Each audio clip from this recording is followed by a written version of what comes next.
Livro Profecias, Gênesis da segunda obra, quinta parte. O problema torna-se então vivo, pois não se manifesta tão só por demonstrações racionais, mas pela alegria ou dor, pela vitória ou derrota de seres vivos. Aqui, a lei se transforma em exemplo e lição prática. Foi isso que aconteceu nesses 3 anos. E aconteceu para oferecer um exemplo, assegurando-nos da presença de Deus e dando-nos uma prova da legitimidade da missão.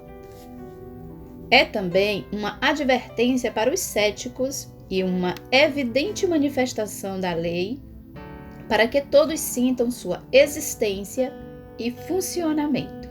Significa ainda a afirmação da invulnerabilidade das obras de Deus e, portanto, da impotência diante delas e de quem quer que procure destruí-las.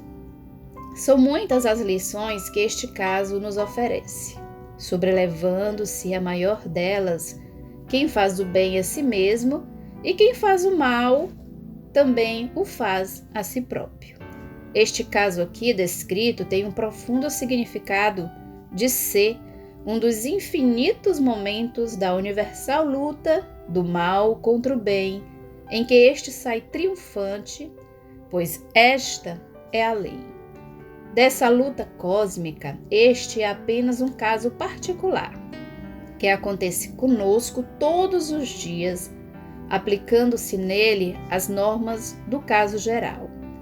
Assistimos aqui ao combate de forças opostas, de 2 diversos tipos biológicos, de 2 planos de evolução, e o resultado é o que mais evoluído vence, demonstrando que as forças do espírito, por mais avançadas, são mais fortes que as da matéria. A divina providência intervém e a cada injusto prejuízo sofrido por quem não o merece, proporciona como compensação o equivalente justo, firmemente protegendo quem obedece à lei a expensas de quem a violou. Vemos desse modo funcionar na Terra a lei de planos mais altos, segundo a qual triunfa não o mais forte ou o mais astucioso, porém o mais justo. Noutros termos, a lei segundo a qual vence o mais prepotente e egoísta, na desordem, é substituída pela lei que concede vitória ao homem orgânico e reto, dentro da harmonia da ordem. Em lugar da lei da força, é estabelecida a lei do mérito. Dada a dificuldade de fazer sentir e admitir a presença real e operante de Deus entre nós, os cérebros humanos, habituados à astúcia, são levados a ver em tal sucesso a maior de todas.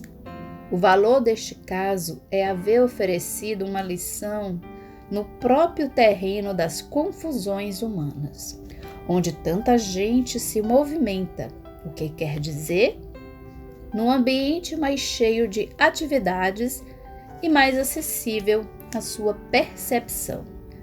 Como pode, de outro modo, a lei fazer-se compreender por quem só acredita na força e na esperteza, e não na ordem dentro da qual ela tudo regula?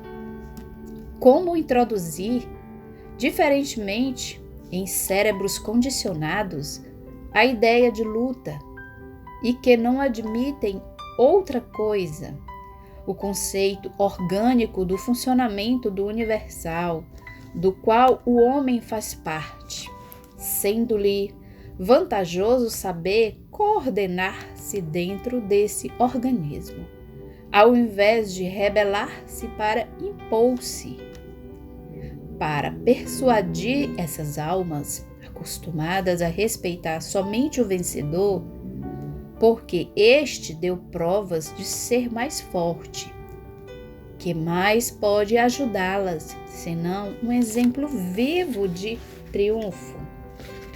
Era necessário, pois, para atingir esse corpo, que as forças espirituais do bem descessem, produzindo efeitos até no campo dos problemas materiais, pois somente assim sua presença seria percebida e sua importância valorizada.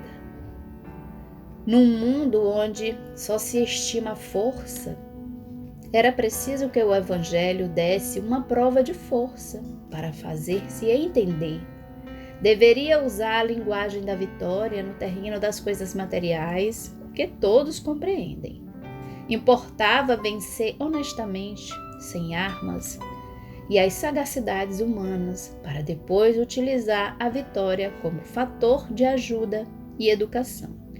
Antes, porém, de ser generoso e bom, era preciso haver dado provas de ser forte, vencendo, porque coisa alguma é muito respeitada no mundo. Nem mesmo a virtude, quando diz respeito aos vencidos ou aos fracos. Estes é o que se pensa. Naturalmente devem ser bons para o próximo, pois não têm força para fazer o mal, e os vencidos devem curvar-se diante de todos. Vê, entretanto, um forte, um vencedor, que não se aproveita dessa sua primazia para esmagar o semelhante, isto é, realmente uma admirável exceção? Só a bondade do homem poderoso é considerada virtude digna de apreço, pois a do fraco é tida como fruto da necessidade e do cálculo. Na atual forma mental humana, resultado de seu passado e filha do atual nível evolutivo, a base do valor está sempre na força. As coisas espirituais, por essa razão, se querem ser estimadas no mundo, devem aparecer, antes de tudo, vitoriosas pelo seu poder. O povo pedia milagres a Cristo porque neles via uma prova de força e de poder. E Cristo, embora sua contra-vontade, teve de realizá-los, pois para o povo eram eles a primeira condição de fé e do respeito. O mundo deseja honestidade e justiça, mas uma honestidade e justiça que possam vencer. Quer ainda que essa vitória seja aplicada em benefício dos outros e que o vencedor seja generoso. Todos compreendem e prezam porque lhes é vantajosa essa magnânima vitória licitamente atingida e não usada pelo vencedor para esmagar o próximo. Este, pelo instinto de subir, admira o vencedor ansiando imitá-lo. No seu egoísmo, entretanto, está muito cansado dos inúmeros abusos que tem sido obrigado a sofrer de todo o sempre, da parte de todos os vencedores. Eis porque aprova e aceita, quando em lugar das tristes vitórias do mundo, ele se vê descer do céu um tipo tão oposto de triunfo. O mundo acha natural que alguém inerme, como quer o Evangelho, se ponha a rastejar aos pés dos fortes e, por isso, o despreza qual um fraco. Mas quando se vê este outro que, apesar de não possuir nem usar armas humanas, não apenas vence, mas depois não abusa da vitória como é costume, então percebe a evidente diferença. E todos perguntam como foi possível isto ter acontecido, qual é a chave desse mistério. Quais são os novos e insuspeitos princípios e forças que possibilitaram tal prodígio. E desse modo, buscando uma interpretação de que os céticos também sentem necessidade, eles são involuntariamente atraídos para aquela estrada em que deverão mais cedo ou mais tarde encontrar-se com a lei. Começa-se então a compreender a possibilidade de existir um outro biotipo forte que, embora humanamente desarmado, tenha mais força do que os fortes do atual plano evolutivo humano. Um forte que é o embora pessoalmente frágil, por ser uma célula de unidades orgânicas mais complexas e mais vastas do que o tipo humano comum, se acha excluído pelo seu egoísmo. Este tipo humano só pode contar para sua defesa com suas pobres forças individuais, ao passo que o outro tem a protegê-lo o poder de todo o organismo de que é parte, isto é, os princípios da lei de Deus, da qual se fez instrumento. A descida à terra desses exemplos concorre com a efetivação de um primeiro esforço no sentido de alcançar outra área, a de uma lei superior, apropriada a um plano biológico mais evolutivo, em que a seleção tende a produzir outro biotipo. Principia-se a admirar, desde então também na Terra, um outro modelo de vencedor, um outro tipo de força, não material, mas espiritual, feita não de prepotência, mas de bondade. Admira-se a esse modelo e chega-se a amá-lo, pois nele se ama a própria vantagem que ele representa, dado que é um amigo e não um inimigo no caminho do próximo. Sua generosidade permite aos vencidos lançar-se nos seus braços com plena confiança. O homem comum, tipo predominante da maioria, haverá de apreciar nele não o forte que vence e oprime, fazendo-se temer como inimigo, porém é o que mais o atrai. O forte que ajuda, não esmaga, sustenta, não usufrui malignamente a vitória, antes põe-na a produzir bons frutos, e por isso faz-se amar como um amigo.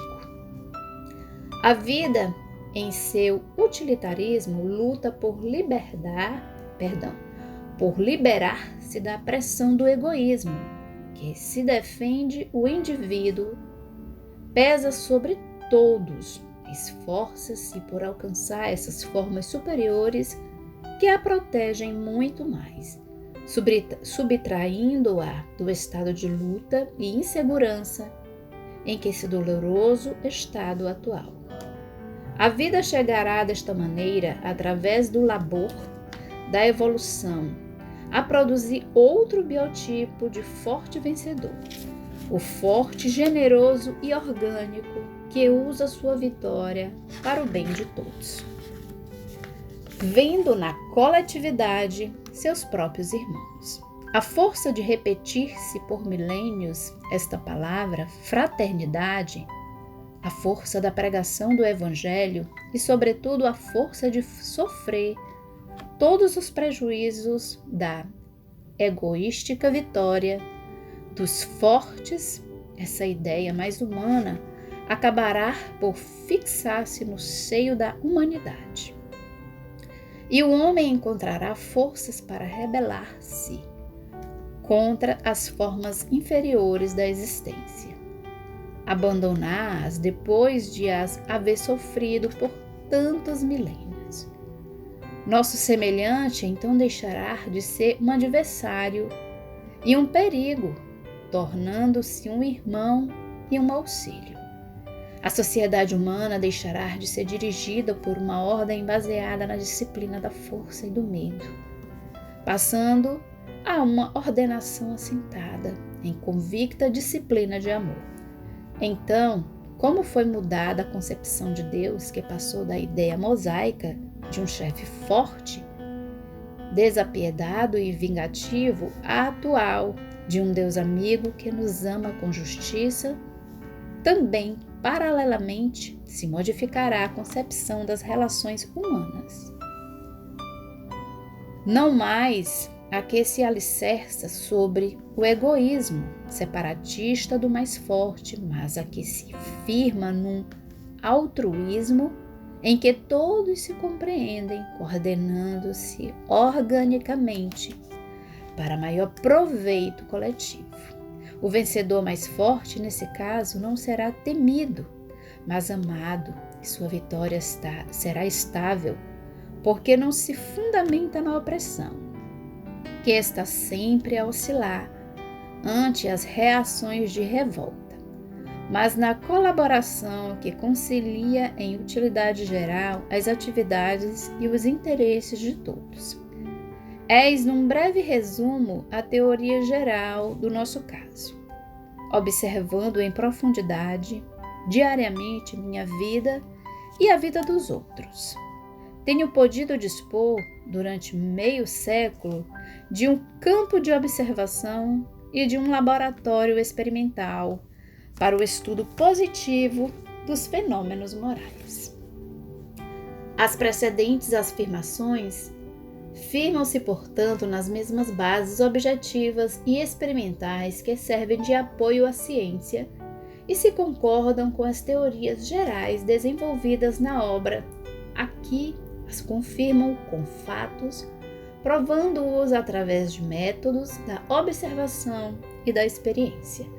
Enquanto as teorias gerais foram obtidas por intuição, através do método dedutivo, descendo, pois do geral para o particular, esta é uma confirmação que as atinge por um caminho oposto, porquanto as alcança, ao contrário, partindo do particular dos fatos. Aí estão os fundamentos que descem até as raízes da lei, e sobre os quais se apoia e começa a elevar-se a nossa atual construção nesta nova terra brasileira. Aqui, a missão se iniciou com essa prova de força, descida dos planos espirituais, para convencer também os céticos. Cristo quis, desse modo, manifestar sua presença, confundindo os métodos humanos, vencendo com o sistema oposto do Evangelho. Isso não só nos confirma o passado, quanto empenha o futuro, dando-nos garantia do êxito final. Tudo isso prova que a missão continuará a desenvolver-se até o fim, porque as forças do mal podem desafiar, mas nunca vencer os planos do céu. Em termos mais amplos, esta é uma prova de que o Evangelho é verdadeiro e que se pode venturosamente triunfar com seu sistema da não resistência.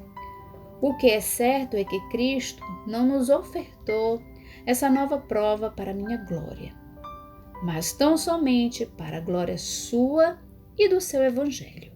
A grande dádiva que Cristo quis fazer-nos foi um caso vívido, a proporcionar-nos a demonstração concreta de que o Evangelho também, quando é trazido aos entrechoques de nosso dia a dia, nada tem de utópico.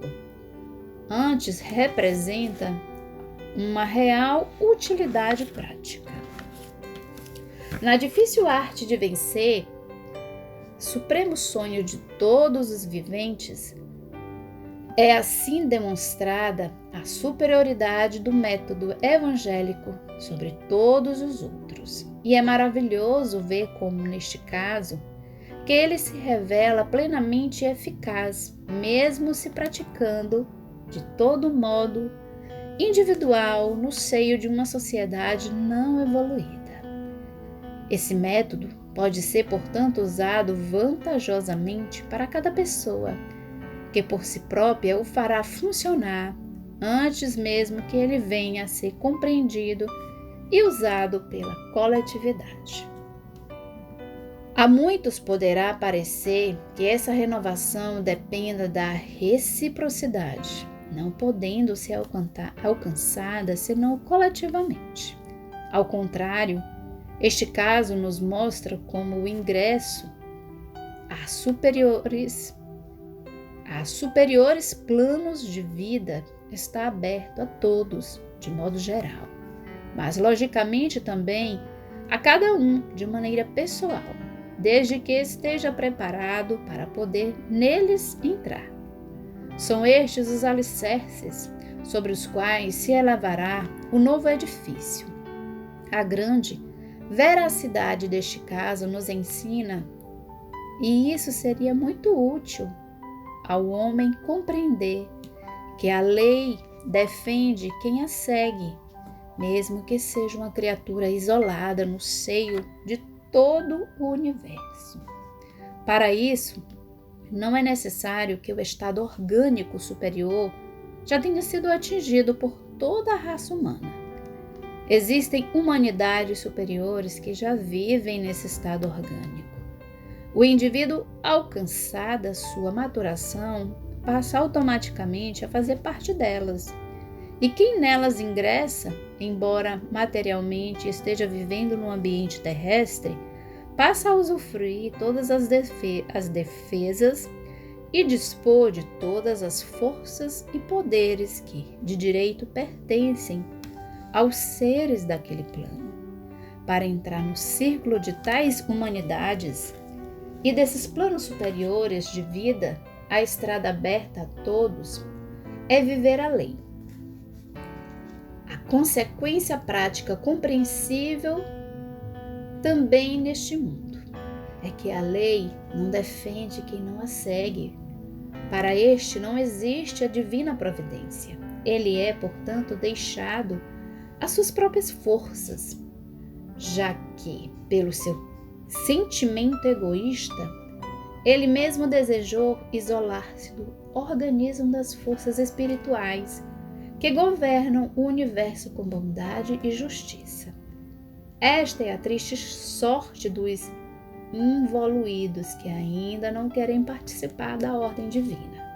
Ainda outra consequência prática, repetimos. A lei defende quem a segue, de modo que, em conclusão, ninguém é tão bem definido quanto o justo.